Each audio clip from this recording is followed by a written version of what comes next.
안녕하세요. 부의 독서입니다. 네, 좋은 아침입니다. 오늘 여러분들께 스타일을 의식하는 습관이라는 내용 읽어드리도록 하겠습니다.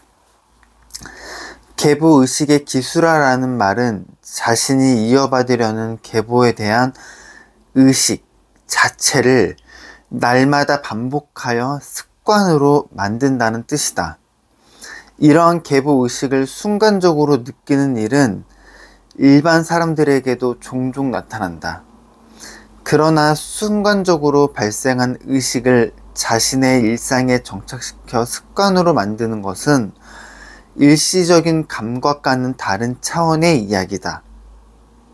여기에서 중요한 것은 순간적인 동경의 마음을 갖는 것이 아니라 이 동경하는 마음의 계보의식을 정착시키는 것이다.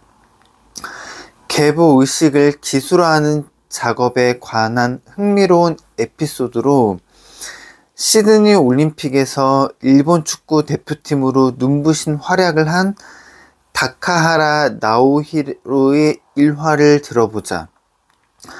축구 100년의 기록에서 다카하라는 중학교 시절 당시 모든 축구 꿈나무의 우상이었던 마라도나가 아니라 네덜란드의 전설적인 스트라이커인 마르코 판 바스턴을 동경했다고 하는데 그 이유가 남다르다.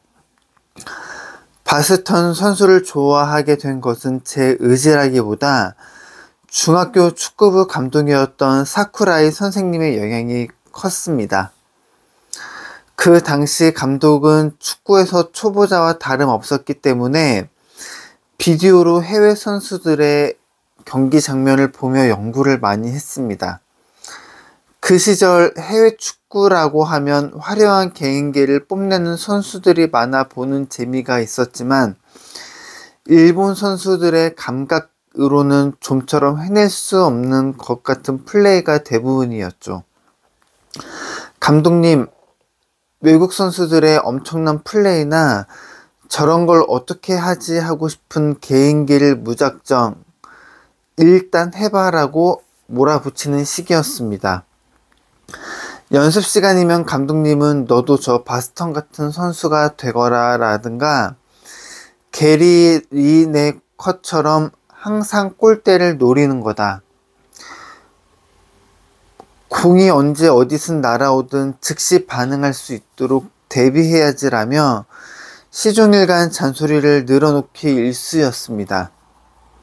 어쩌다가 멍하니 있기라도 하면 뭘 멍하니 있는 거야 하고 여지없이 불벼락이 떨어졌습니다. 하지만 감독님에게 혼이 나면 날수록 오기가 생겼습니다. 그래, 오기로라도 바스턴처럼 되어 보이겠어 라는 생각으로 바스턴의 플레이가 담긴 비디오를 무작정 보며 그를 흉내내기 시작했죠. 다카하라 선수의 모교인 시즈오카 도카이 다이이치 중학교는 전국 대회에서 여러 차례 우승을 차지한 강호입니다. 그런데 그 우승의 주역의 감독인 축구의 문혜원이었다는 사실도 흥미롭다. 사쿠라의 감독은 비단 다카하라 선수뿐만 아니라 모든 선수에게 각자가 꿈꿔야 할 상대를 정해주고 그들의 경기 모습을 담은 비디오를 보여주며 따라하도록 지시했다. 그것도 단순히 한 가지 기술에 국한한 것이 아니라 플레이 스타일 전체를 완전히 훔쳐낼 것을 재주문했다는 것이다. 제가 바스턴 선수에게 반한 것은 그의 어떤 포지션도 완벽하게 수행하는 선수이기 때문입니다.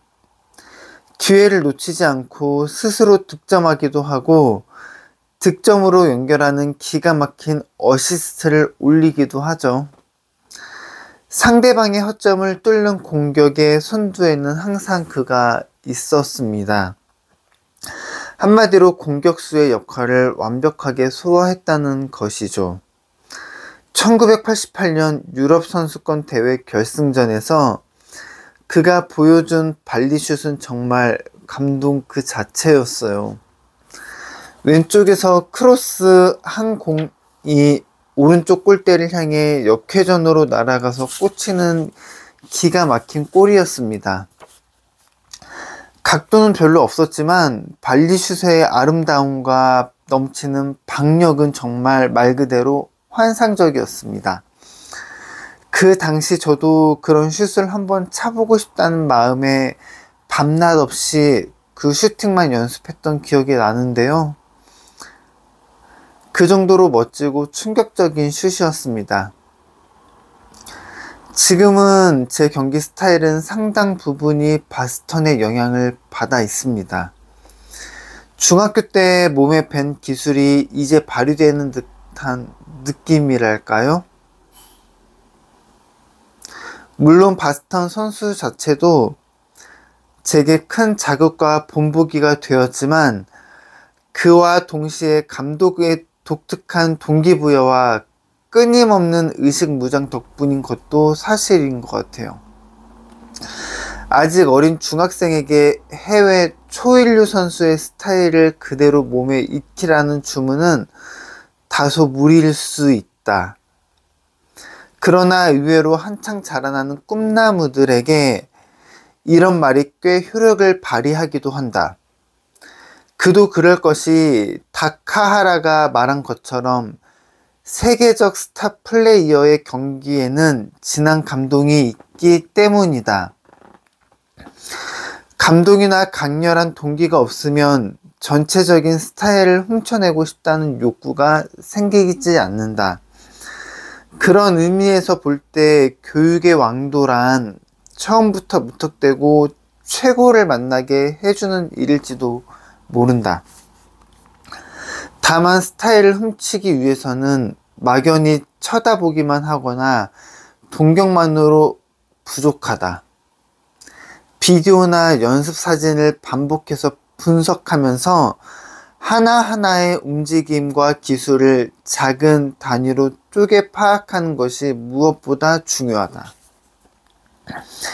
욕망은 다른 사람의 욕망을 모방하는 것. 여기에 한 가지 더 주목해야 할 점은 다카하라가 언급한 기술의 훔치는 힘을 지지해주는 관계성이다. 여기서 관계성이란 다카하라가 바스턴을 동경했다는 그 단순한 양자 관계의 속성을 의미하는 것이 아니다. 사쿠라이 감독 자신이 먼저 해외 초인류의 선수에게 강력한 동기심을 느꼈고 그 마음을 선수들에게도 전염되어 동경하는 마음이 일었다. 선수들 입장에서는 어느 날 갑자기 세계적인 선수를 동경하게 되었다는 감독의 선수를 동경하는 그 마음에 이끌려 자신들도 같은 인물을 동경하게 된 것에 가깝다. 우리가 무언가를 동경하고 갖고 싶다고 느끼는 경우를 살펴보면 대상의 자신의 양자만 존재하는 관계 외에 그러한 욕망을 매개하는 제3자가 존재하는 경우가 종종 있다. 그러한 욕망을 매개하는 3자, 조금 더 쉽게 이야기해 볼까? 평소에 좋아하고 존경하는 인물이 무언가를 존경하고 동경하면 자신도 그것에 관심이 생기기 마련이다. 프랑스의 정신분석학자인 자크 라캉은 욕망은 다른 사람의 욕망을 모방하는 것이라고 말했다. 그리고 욕망의 현상학인 저자인 르네 지라르 역시 욕망은 양자 관계가 아닌 삼자 관계에 기초하고 있음을 주장했다. 이를 내식으로 표현하면 동경을 동경하는 관계성이다. 사쿠라이 감독의 이야기를 통해서 명확히 알 수 있듯이 지도자가 반드시 달인일 필요는 없다. 무엇보다 중요한 점은 자신이 가진 동경의 기운을 주변에 얼마나 발산할 수 있느냐 하는 점이다. 그리고 제자들을 구체적이면서도 우승에 대해서 자주 노출하는 방법을 연구하는 것이다. 플레이 스타일의 모범이 되는, 말하자면 자료를 최대한 풍부하게 수집하는 것. 이 자료 수집이야말로 지도자가 해야 할 중요한 역할인 것이다. 오늘 여러분들께 모방의 힘에 대해서 말씀을 드렸는데요. 이 모방의 힘은 내가 어떤 사람을 동경하고 욕망하고 따라하는 것도 좋고요.